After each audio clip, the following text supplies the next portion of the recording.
Good morning everyone from a beautifully sunny Villa Nuova today. For those of you that have been following this channel for a while, you'll know that the priority for us has been getting the roof done.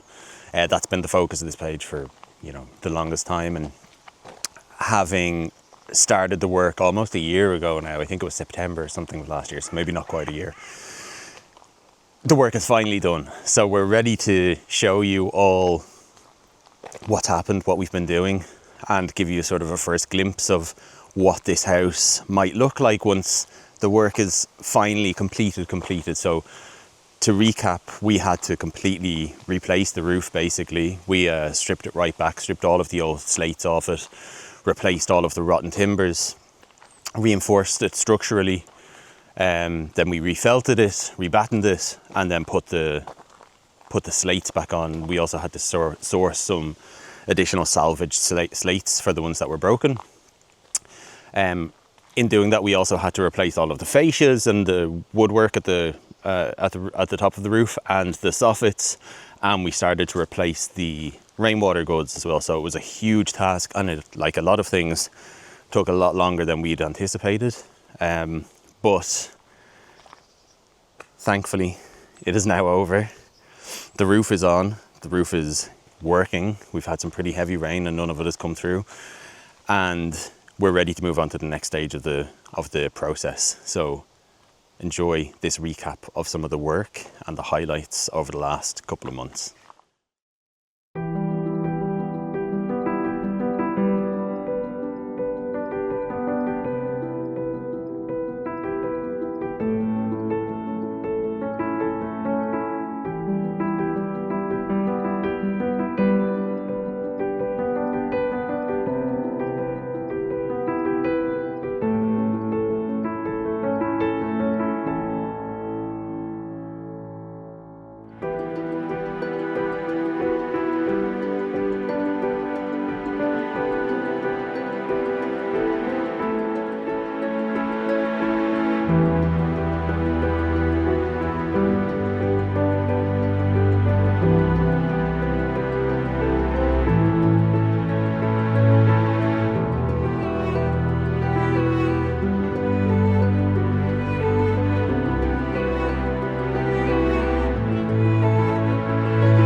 hope you can appreciate the perilous position I put myself in to treat you all to a good shot of the roof. I'm currently perched on a wall at the back of the house, and I'm not going to stay here too long, but it's just to give you a better view of the work that was done here and the angles that were involved. There's Gautier doing a bit of work.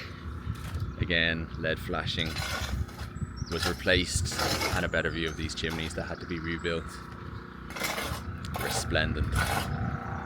Okay, I'm gonna get off this wall. If you've been following this channel for a while now, you'll know that one of the most distinctive features of this house, and one of the things that we absolutely had to preserve, was this very striking fascia or barge board, this wave pattern. And it was not an easy task. Thankfully, this was work that was actually carried out by the construction company that we employed, but they've done an absolutely incredible job at recreating that wave pattern and restoring it. These is featured on all 4 of these gables. It's made of Okoya, and it was actually built up in several different sections. So this main piece, the actual wavy component, is 2 boards, the second one being cut into that pattern. Then there is this bull's nose piece, large bull's nose piece.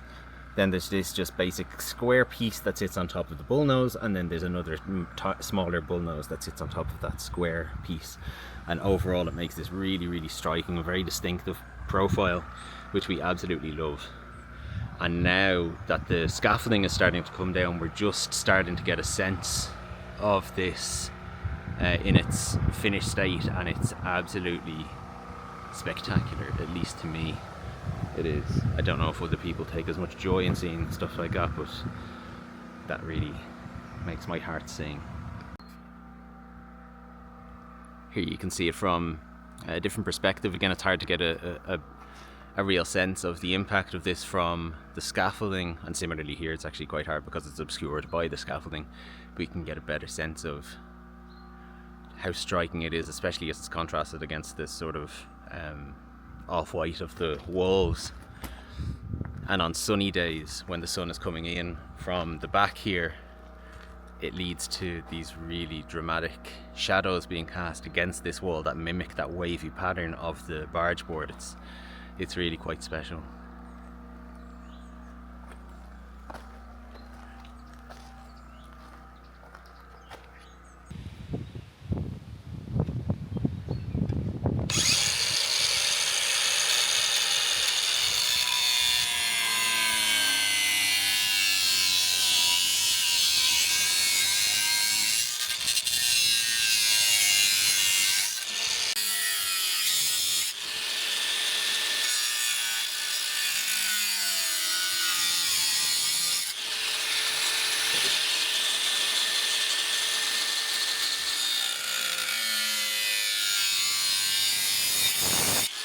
Now you can push yourself from the wall.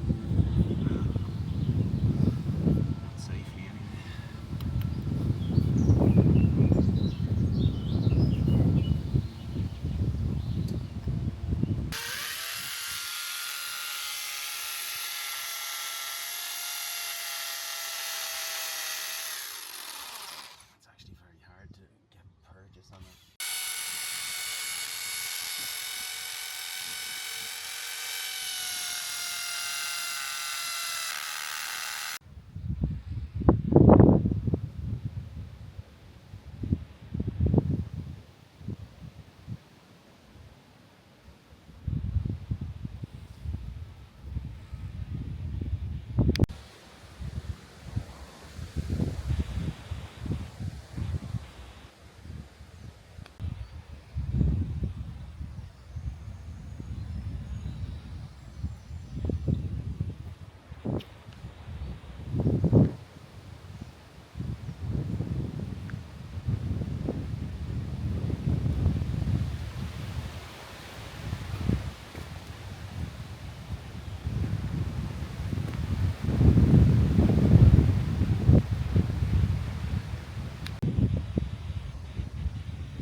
So we're at the stage now where we're having to start to think about like the utilities of the house, plumbing, electricity, that type of thing. And one of the more pressing issues is septic tank, because it will require some groundwork, and we'd rather do that now when the ground is currently like this. So not particularly beautiful. We're going to have some groundwork done over the August. So we would like to start to prepare for the septic tank, but we don't really know where to start. And the problem that we're facing today is this. We have a septic tank somewhere here. We know that because this house had bathrooms, and we know that they weren't connected to the mains because there's no mains on this in this area. So there will have been a septic tank somewhere in this area. So the best case scenario here is we find the septic tank that they were using, that by some miracle it's still usable, and we can just connect to that, and it will save us the price of having to dig a new hole and having to buy a new septic tank and all the rest of it. I think that's unlikely. But the problem we're facing is we have no idea where the septic tank is. What I need your help with is, we do have this. This is the only indication that there was ever some sort of septic tank connection. This was a manhole cover that has actually been uncovered for as long as we've been here. Basically, it's been just sort of covered up with this rock, and until yesterday it was filled with that, basically thick mud and rubble and all sorts of stuff. So I managed to uncover that yesterday, dug out all of that stuff, and just by way of a very rudimentary test, poured some water in there, and the water does seem to flow. And obviously, with that being the house, you would expect it to flow that direction, and it seems to be. Beyond that, we don't really know what to do. We don't know where to look for the septic tank, how to detect it. So we're going to try a couple of different things today to see if we can have any luck. But if you have a better idea of how we might be able to do this, if you've experienced something like this before, and you've had to sort of dig around looking for a septic tank or trying to trace drains, then we'd be really interested to hear your experiences. And if you had any tips for how we might go about doing that, then we're all ears, because really we don't know where to start with this. If I had to guess, I would say maybe somewhere here under this pile of rubble. Weirdly enough, and this obviously shows how much of an effect this is having on me now, I dreamt last night that I found the septic tank, and in my dream the septic tank was way over there, so like right at the front gate, which is a possibility, I suppose, but it's kind of not really downhill, it's more flat that way, and it's pretty far away, so probably unlikely. But I'm going to try and dig around today and see what I can see. taking a wider angle to just sort of show you where we are on the property. We're at the back of the house here. I came through this little hole in the wall. The septic tank manhole that we've uncovered is there. The best guess we have for where the septic tank might be is kind of there, generally speaking, behind that mound. And my dream, as in like the dream I had about the septic tank, it was way over there, kind of by that, in between those two trees that I'm pointing at there. I'm doing all of this while trying to avoid stepping in the grass because there are ticks here and I don't want to get a tick on my leg.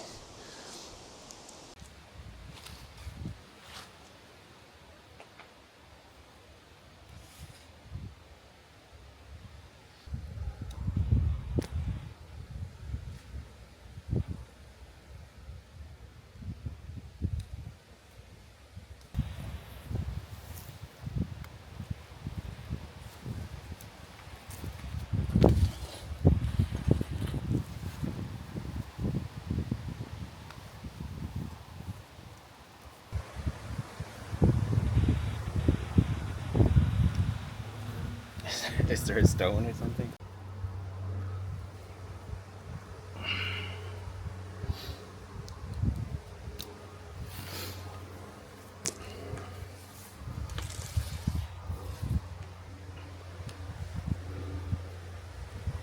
So we've just completed this experiment now. As I said, I ran these rods. I don't know if you can see me here. I ran these rods with that tape measure attached to it as far as I could until I sort of hit whatever I hit. And I calculated at approximately 15 meters from this hole. So that could be 15 meters that way. I'd imagine it's that way somewhere unless there's a kink in the pipe. So the next stage is to start digging and see if I can find concrete anywhere which would indicate the presence of a septic tank. My poor chimney sweeping rods and my tape measure will never be clean again, unfortunately, and neither will I. I had to do a lot of this barehanded because to disconnect and connect the rods, you couldn't do it in gloves. So I need to go and wash my hands, try and wash these rods, and then I'll check back in with you to see if we can find this septic tank.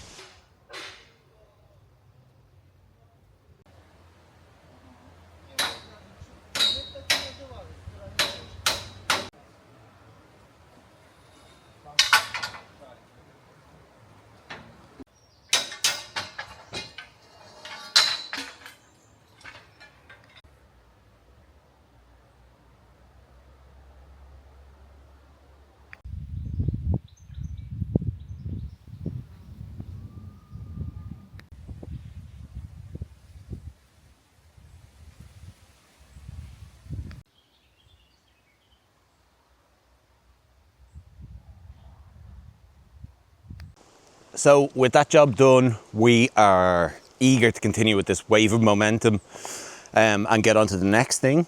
And the next thing is, let me show you. You might remember around this time last year, actually, we started to do some groundwork around the sides of the house. You can see that here. We excavated these banks either side of the house and added French drains, which are leading out that way out into the land in order to just sort of divert the water that was gathering away from the house. And that's been working relatively successfully. But the problem that we face now is this was only ever meant to be a temporary solution. We, of course, won't leave the ground like this with this very rough rock or stone. And we also need to create traps for the rainwater goods to feed into. And we also need to think about waste pipes and sewage and everything else that's going to come from the bathrooms at the back of the house here. So that is the next portion of this project. We're going to, hopefully within the next couple of weeks, start to re-excavate all of this land around the house and start to lay the pipe work for the downpipes for these gutters and also for the sewage pipes. That will mean somewhere out here preparing to have septic tank installed. The working theory is that down that way, because it's kind of downhill from the house, is the best place to put it.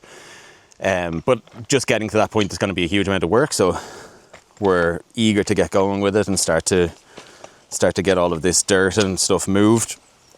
So that will be another huge step, and once that's completed, we can start to think about the more glamorous things, sort of inside. That will be the last sort of big piece on the outside to do. There will also be an element of landscaping that needs to happen after the fact. The land is kind of full of debris and detritus from all of the work. We haven't been getting rid of it, we've just sort of been gathering it here, so we'll have to come up with a solution for that. But for the time being, this is our focus. Here's the other side of the house. So again, we excavated the bank here to bring it away from the house a little bit. It was previously right up to the house, and we added about, I don't know, 20 or 30 centimeters of stone and a French drain that is leading the water right the way from the house out through the road here and out into the land, so that it was no longer gathering in the basement. So stay tuned for that. Plenty more work still to be done. Thanks everybody again for your support, and we'll see you in the next video.